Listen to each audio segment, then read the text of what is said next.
Я такого никогда не говорил, ты все придумываешь. Ты слишком остро реагируешь и из-за любой ерунды делаешь трагедию. Ты неадекватная, тебе пора лечиться.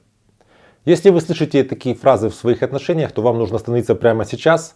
Вас не просто обижают, вас пытаются свести с ума. Всем привет, меня зовут Евгений Масеев, я врач-психиатр, врач-психотерапевт. И сегодня мы поговорим об одной из самых подлых, скрытых, таких незаметных форм психологического насилия, о газлайтинге. Абьюзер, который использует газлайтер, не всегда бьет вас физически, он бьет по вашему рассудку. Он заставляет вас сомневаться в своей адекватности, в своих чувствах, в своих суждениях. Потому что женщина, которая не верит себе, такой женщиной очень легко управлять. Сегодня я не просто покажу вам, как работает газлайтинг. Я вам дам несколько фраз противоядий, с помощью которых вы сможете противостоять газлайтеру, когда он пытается вами таким образом манипулировать. Обязательно досмотрите это видео до конца, потому что одна из этих фраз противоядий может когда-нибудь спасти вашу психику. Давайте сперва поговорим о том, есть ли вообще газлайтинг в вашей жизни.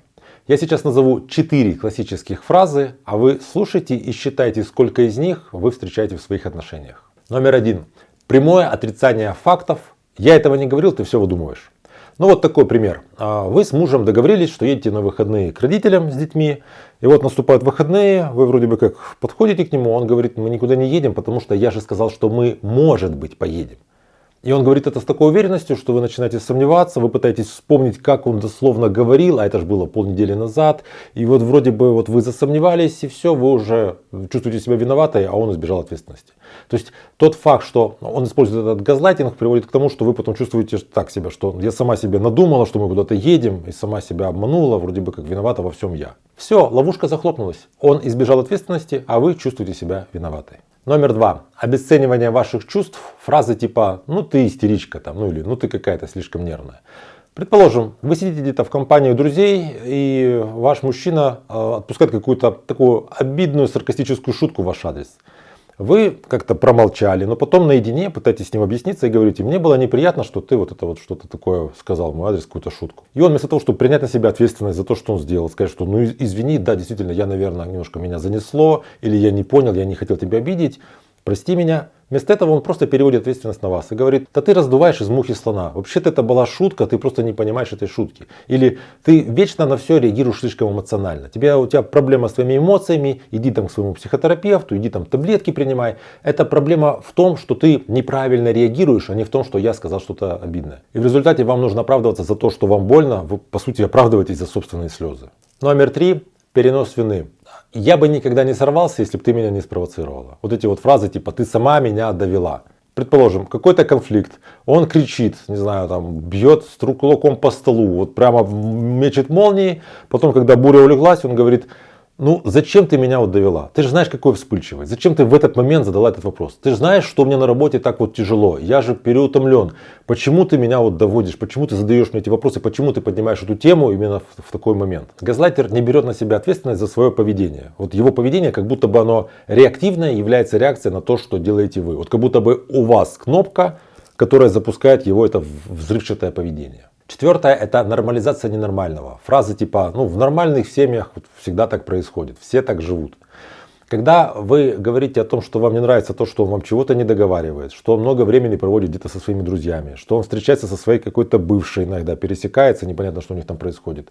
Он начинает говорить, а что здесь такого? Ну все так живут. У многих даже хуже. Посмотри, у Маши, предположим, муж ее один раз ударил, помнишь? Я же тебя никогда не бил. А у этой, например, там муж вообще пьет, и работа у нее, постоянно с работы его увольняют. У нас же не такая ситуация, поэтому все нормально. Тот факт, что вам не нравится то, как у вас выстраиваются отношения, вам не нравятся те отношения, в которых вы находитесь, он вам говорит, что ничего страшного, это нормально, это у всех так. Если вы узнаете здесь свои отношения, я хочу, чтобы вы поняли одну очень страшную вещь. Газлайтинг, он разрушает очень медленно, вот как радиация. То есть ты в каждый конкретный день ты не замечаешь, что с тобой произошло, но за длительное время вот этот вред накапливается. Что происходит с вашей психикой через год или два такой жизни? У вас появляется такой как бы туман в голове. Вы не верите в себе, вы не верите своим чувствам, вы как будто бы находитесь в каком-то таком постоянном сомнении. У вас появляется такой когнитивный диссонанс. Вы начинаете извиняться за свои чувства, вы извиняетесь, если вдруг вы взорвались или вдруг вы плачете. Потом вы начинаете извиняться за то, что вы задаете какие-то вопросы. Ну, предположим, муж где-то пропадал, вы у него задаете вопрос, а где ты был? а потом тут же вот извиняйтесь, потому что вы много раз уже задавали такие вопросы, и он с помощью газлайтинга заставлял вас верить в то, что вы не имеете права задавать этот вопрос, что это вы какая-то подозрительная параноидная истеричка, которая задает вопросы, и человека, которого не стоит ни в чем подозревать, подозреваете зазря. У меня были клиентки, которые доходили до того в таких отношениях, что им приходилось записывать на диктофон разговоры с их партнером, делать скриншоты их переписок, потому что таким образом они как бы подстраховывались. То есть представьте, человек живет в постоянной тревоге, в постоянном неверении себе, неверении своим ушам. И естественно, что такому постоянно сомневающемуся самому в себе человеку можно внушить что угодно. Это человек, который является идеальной жертвой для манипуляций. Если вы понимаете, что вы оказались в отношениях, где по отношению к вам систематически используется газлайтинг, то что вы можете сделать по этому поводу? Вам важно перестать оправдываться.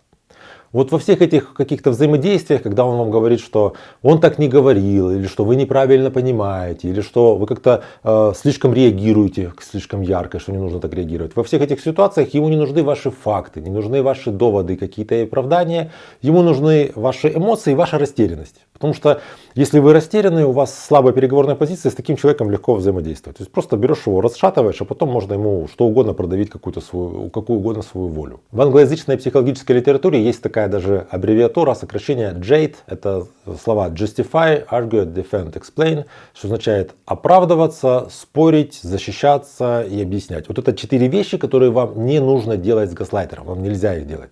Как только вы начинаете оправдываться, что-то объяснять, пытаться каким-то образом вступать в какой-то диалог, вы уже проиграли, потому что ему не нужен диалог, ему не нужны доводы, ему нужно, чтобы вы находились в такой обороняющейся позиции. Можете себе просто записать фразы противоядия, как реагировать на фразы газлайтера. Если он говорит что-то вроде «я такого не говорил, ты сумасшедшая», ну какими-то или другими словами, вы четко и твердо ему говорите «я помню эту фразу именно так, у меня прекрасная память, я на память не жалуюсь, и я буду действовать исходя из того, что я помню, опираясь на свою память». И замолкайте. Когда он, допустим, говорит, это была всего лишь шутка, а ты неадекватно реагируешь, ты не понимаешь юмора, нужно сказать так, эта шутка была мне неприятна, мои чувства адекватны, я не позволю, чтобы со мной так разговаривали, по отношению ко мне такие шутки попрошу не использовать. И опять же замолкаете и, не знаю, там, выходите из комнаты или куда-то, завершайте разговор. Вам важно не дать возможности тут устроить какой-то диалог, чтобы он как-то вот вас ввязывал, требовал от вас дальнейших каких-то оправданий и объяснений. Когда он кричит, что ты сама меня довела, ты знала, что в этот момент нельзя мне задавать такие вопросы, вы спокойно ему отвечаете, что ты взрослый человек и ты сам ответственен за свою реакцию. Нет такого, что я тебя довела. Я сказала то, что я сказала, а ты отреагировал так, как ты отреагировал. Если ты не отвечаешь за свои реакции, то это проблема у тебя с головой, а не у меня с головой. Это тебе, значит, нужно посещать группы контроля гнева там, или не знаю, каким-то образом справляться с этим. Я не принимаю ответственность за твое поведение. Ты взрослый человек, ты не мой ребенок. Но будьте готовы, когда вы ему это скажете, он придет в ярость. Он усилит давление, постарается втянуть вас в какую-то дальнейшую вот эту вот перепалку. Поэтому здесь важно поставить такую интонационную точку. Поэтому здесь важно, если есть возможность, выйти из контакта. Вам важно, чтобы ваше слово было последним. Вы как будто бы не предполагаете, что здесь какая-то будет дискуссия, диалог. Вы это говорите в таком, знаете, как бы в формате брифинга. Я просто декларативно сообщаю, что со мной так нельзя и точка, здесь больше дискутировать нечего. И я знаю, что вы сейчас можете сказать, что Евгений, это все очень хорошо, все эти умные слова, я в других ваших видео это слышала, там в каких-то других статьях читала, но когда он стоит надо мной и кричит, я в этот момент все эти умные фразы, они сразу улетают из головы, и просто хочется вот извиняться, плакать, и сразу как будто бы вся возможность каким-то образом противостоять, она куда-то пропадает. Естественно, что очень сложно отстаивать свои границы, когда внутри вас живет этот травмированный ребенок, травмированная девочка, которая там с детства привыкла принимать на себя излишнюю вину за эмоции других людей. Поэтому, собственно, и нужна психотерапия. На терапии моя цель же не просто вас выслушать и, знаете, как бы впечатлиться тому, как вам плохо, услышать еще одну историю. Моя цель — это вернуть вам ваше право верить себе. Возможно, найти то место в прошлом, когда вы впервые начали сомневаться в себе, и потом эти сомнения все увеличивались, чтобы вы могли сказать себе, что со мной так нельзя. Потому что, понимаете, очень сложно газлайтеру сказать, что перестань со мной так разговаривать, когда вы внутренне сомневаетесь, А можно ли со мной так разговаривать? Может быть, он действительно прав. Часто бывает так, что у человека завалена самооценка, и он считает, что, в принципе, наверное, с таким человеком, как я, так разговаривать можно. Вот с этим тоже очень важно проработать в личной терапии. Если вы чувствуете, что вы как-то потеряли себя в этих отношениях, непонятно, где правда, где ложь, не понимаете, чего вы хотите. Бывает так, что вот клиентка говорит, что я в этих отношениях находиться не могу. Я говорю, а что вы хотите их разорвать? Не разорвать я тоже их не хочу. Я хочу, чтобы они остались. Я говорю, а как вы хотите как-то поработать? И работать тоже над ними у меня сил нет. Я вот просто не знаю, что делать. Я в ситуации, когда какой бы выбор, который я вижу, я бы не сделала, это будет выбор против меня. В такой ситуации люди просто на стену лезут. Если вы застряли в такой ситуации и не знаете, что делать, не пытайтесь справиться в одиночку. Особенно если вы понимаете, что я уже где-то полгода, год, 2 года пытаюсь справиться в одиночку, ничего не получается. Записывайтесь ко мне на консультацию. У меня под видео есть ссылка, там есть вся необходимая информация для записи. Обращайтесь, мы с вами обязательно разберемся с этой ситуацией. Напишите в комментариях самую безумную фразу газлайтера, которую вы слышали когда-либо в своей жизни. Мы сделаем в комментариях такой словарь токсичных фраз газлайтеров, чтобы другие люди могли посмотреть и, возможно, кто-то узнает свою ситуацию в этих фразах. Ну а вы берегите себя и своих близких, и до встречи в следующих выпусках.